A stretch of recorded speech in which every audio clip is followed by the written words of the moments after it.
Good day to you peeps. Liesl here once more, and thanks for joining me today on this very rare box haul. So straight in, I've been quite busy on the online auctions, mainly eBay, accessing some nice boxes for us to use going forward.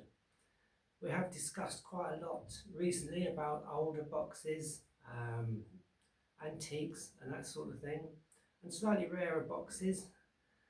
I do find that the online auctions are a good way to procure quite a few at a reasonable price, especially if you're a bit savvy and know what you're doing. So I will highlight one or two of these while we're here, and as you can see, something of our ongoing builds. So basically, yeah, if I can get a bit closer so you can see the goodies. Right. We have some very old boxes.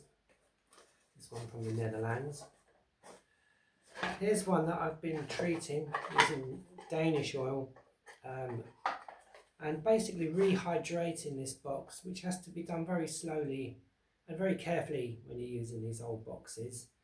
If you go in a bit too heavy with oils and things like that, particularly if you're using linseed, it can become a bit spongy and then the wood tends to fall apart. So Danish oil only, one layer at a time, and I would leave each layer really probably for a good 48 hours before you apply the next. But look at these beauties. Smaller boxes we have discussed. I will be talking about using smaller boxes. They're still very good for diddly bows and one or two other things if you have them knocking around, I would say. So we will get more into that. Some very nice. This is a cardboard one. These can make a very nice sound actually if you line them with thin wood. I'm hoping to cover that more in up and coming videos pretty soon also. Some very old, I would say probably from around the 1950s. We had a few of these. I've got a few more. This is very old tobacco tins. This still has some ancient tobacco inside. It's lost all of its aroma, but I thought that was quite incredible.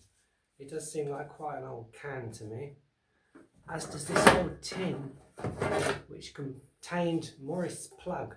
I do believe plug is a type of pipe tobacco. Again, it's pretty old. I got this in a job lot.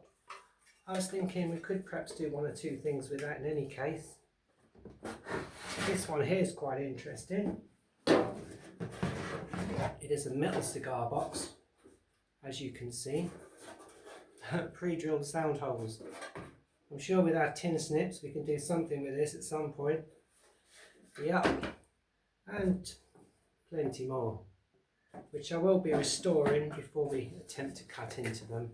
But I was very pleased with this little haul, especially this punch box, because I've been after one of these for quite a long time. Got some nice long boxes. More old boxes. Henry Wintermans, which were very popular in the UK up until a few years ago. And so on and so forth. And this lovely code of the box as everything falls around. So there it is. But yeah, we're still working on Mildred. There's quite a lot to do on her neck, so I will be coming to us again with Mildred pretty soon. And as for Sybil, our 1926 steampunk instrument, there is the headstock. I can perhaps get that a little bit more in shot. There you go. Art Deco, needs a little bit of tidying up on the back.